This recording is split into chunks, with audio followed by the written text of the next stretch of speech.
صباح الخير. النهارده هنعمل مع بعض الفطير المشلتت بطريقه سهله وبسيطه. بس اعذروني الفيديو اتقطع مني في الاول الجزء بتاع العجن، بس انا هقول لكم المقادير بتاعته كده. يعني الفطير المشلتت سهل جدا، هو عباره عن دقيق وميه وملح وشويه سكر، بس انا مزوده له حاجه بقى وهي ايه؟ بيكنج باودر، يعني رشه بسيطه كده بيكنج باودر بتدي توريقه حلوه. طبعا بتعجني العجينه لغايه لما تبقى لينه معاكي، بتغطيها تسيبها ترتاح شويه. بعد كده بقطعها وارش عليها شويه دقيق واخليها ترتاح شويه. بعد كده بمسك فطيره فطيره زي ما انتم شايفين كده، وابدا افردها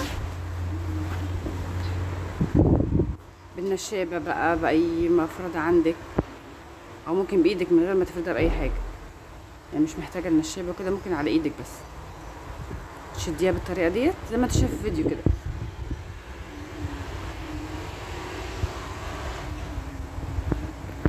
الطريقه دي سهله وبسيطه وما بتاخدش معاكي وقت. هبدا اسحبها كده من الاطراف عشان اخليها رقيقه.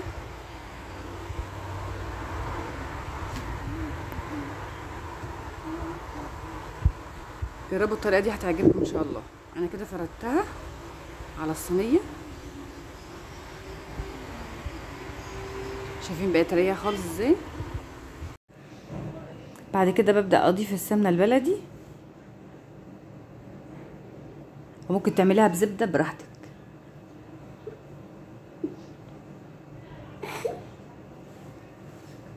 هبدا بقى اوسع السمنه عليها كده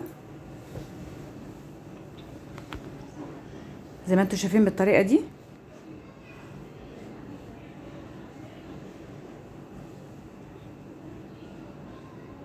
الفطير المشلتت يعني طريقته سهله جدا، ما بتاخدش وقت، بس انتوا جربوا الطريقه دي ان شاء الله تعجبكم. هبدا بقى اشوف الاطراف اللي ما توزعش عليها السمنه البلدي وابدا ايه؟ اضيف عليها. بعد كده بدي بقى رشه دقيق وابدا اطبقها على بعضها زي ما انتوا شايفين بالطريقه دي، واضيف شويه سمنه والناحيه التانية برضو اطبقها، وبعدين شويه سمنه بلدي او زبده براحتك اللي انت عاوزاه. وفي برضو بيعملوها بالزيت. اطبق كده وبعدين شويه سمنه برضو، وهكذا سمنه، وبعدين الاول اطبق العجينه وبعدين احط عليها سمنه بلدي وبعدين ابدا ارش شويه دقيق، وهكذا. رشه الدقيق دي بقى بتديها توريقه حلوه. ودي الطريقه بتاعتها اهي. بعد ما خلصتها ابدا بقى اسويها على البوتاجاز، بغطيها. طبعا النار بتبقى هاديه، يعني بتبدا تستوي من تحت. شايفين عملت فقاقيع عليها من فوق ايه؟ ده دور الدقيق بقى، بيعمل لها توريقه جميله جدا، ما بيخليش العجين يعني ماسك في بعضه كده ومعجن، لا، يعني بتديها هشه كده من جوه. نخليها بس تستوي من تحت كويس. هي طبعا كنت قلبتها، بس هو بقى الناحيه التانية. هي كده خلاص الفطيره بقت جاهزه.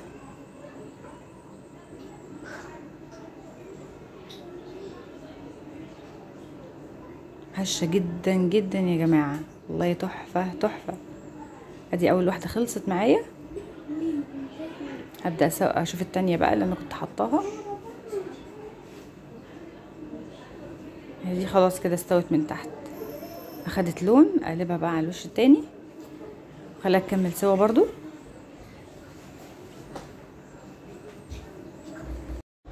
وانا هنا غطيتها بالشكل ده زي ما انتوا شايفين. هي كده خلاص استوت، طبعا مورقه جدا من جوه وخطيره يا جماعه، خطيره. جربوها ان شاء الله هتعجبكم.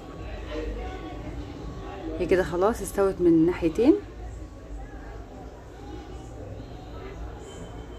هشه جدا جدا جدا.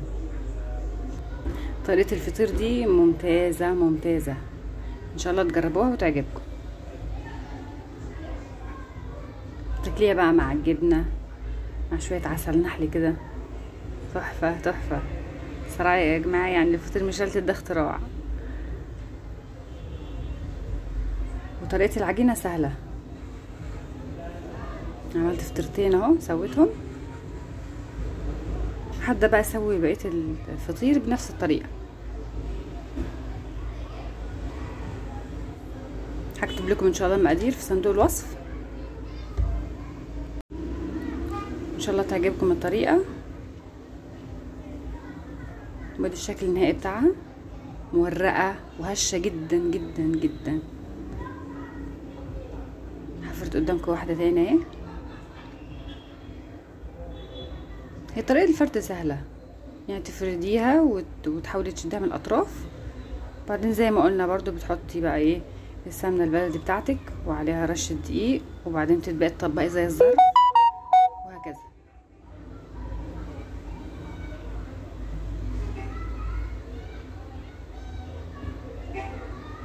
نعمل بقى زي بتوع بره بالظبط.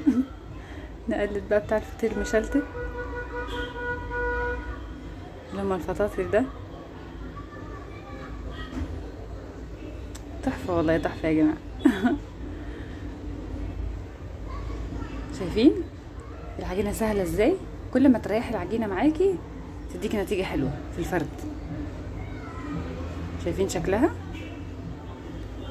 كده؟ خلاص فردتها على الصينيه ورشينا السمنه البلدي.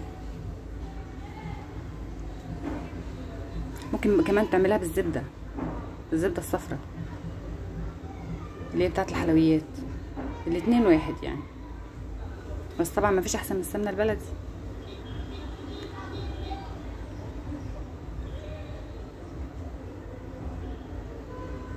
هنا بقى رشيت الدقيق وابدا اطبق بقى، اطبقها زي الظرف كده. برضو هنا احط سمنه بلدي ورشه دقيق تاني.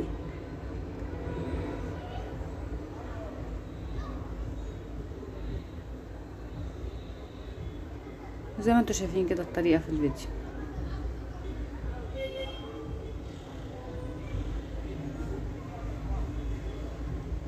سهله وما بتاخدش وقت. دي بقى الفطيره ديت هحشيها. انا عندي هنا مهلبيه كنت عاملاها طبعا وهي بردت.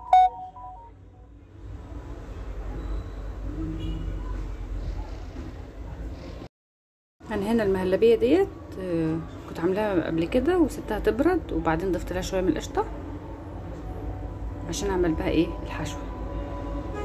وافضل اقفلها كده كويس، بس اخد بالي بقى عشان ما فيش ايه. طبعا المهلبيه لما بتتعرض للحراره بتبدا بقى تفور وتخرج من الجناب، فانا احاول اقفلها كويس ان شاء الله ما تفكش معايا باذن الله.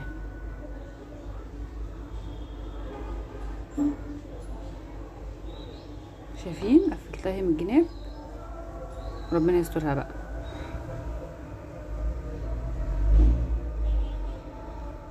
كده هي خلاص.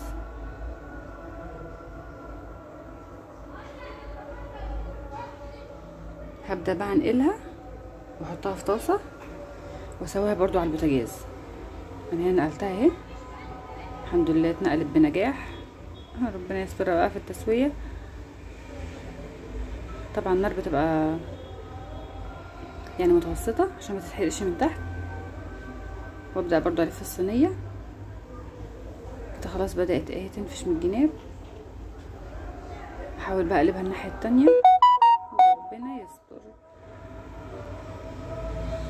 هقلبها على الوش التاني. بس انتوا طبعا يعني تخلي بالك بقى لما تيجي مثلا تحطي الحشوة تكون انتي مقفلة من فوق كويس.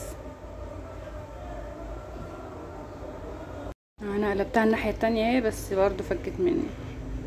يلا الحمد لله. تقريبا انا زودت الحشوة بتاعتها شوية عشان كده ايه عملت مني. فانتوا ممكن يعني تتحكموا بقى في العجينة تظبطوها وتطلع كويسة ان شاء الله.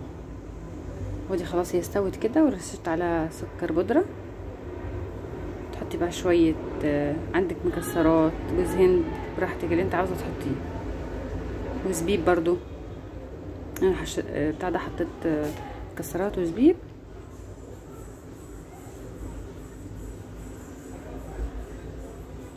نبدأ بقى نقطعها. تحفة يا جماعة، العجينة اصلا هشة هشة.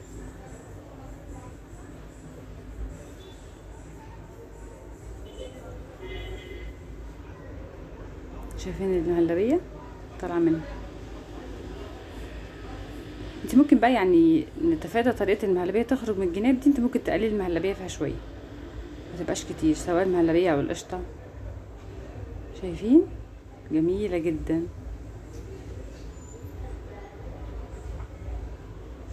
جربوها وقولوا لي ايه رايكم في التعليقات. والعجينة زي ما انتم شايفين سهلة.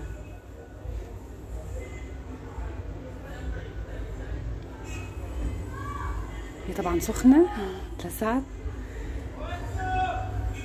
وادي الفطير اللي انا عملته المشلتت، طبعا انا اكلت منه من حلاوته، اكلت منه شويه.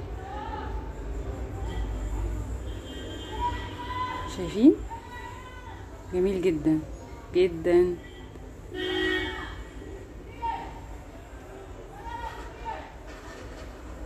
شايفين؟ يلا بقى جربوا الطريقه وقولوا لي ايه رايكم، وان شاء الله تعجبكم باذن الله. شايفين بتقطع معايا على طول ازاي؟ هشه يا جماعه وخفيفه كده. رشه الدقيق برضو عملت فرق فيه، عملت له زي توريقه. كده نجربها مع القشطه وعسل النحل. تحفه، انا عايزه اقول لكم تحفه تحفه من حلاوته. انا قعدت اكل فيه كتير.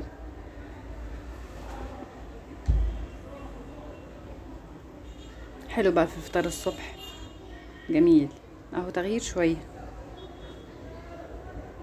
وهي دي بالعسل الاسود. لا انا كده هخلصها على فكره. سيب شويه بقى، صراحه طعمها فظيع، مش قدرتش اقاوم. شايفين هشه ازاي؟ خفيفه ومورقه.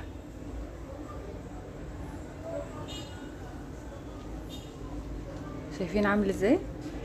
ممكن بقى تحطيه عندك في الفريزر وتطلعي تسخني بقى بالطلب. هبدا احط الفطير بقى، بعد كده بقى بتسخنيه عندك، تحطيه في البوتاجاز وممكن كمان في الميكروويف. يلا بقى اشوفكم ان شاء الله في وصفه جديده، مع السلامه.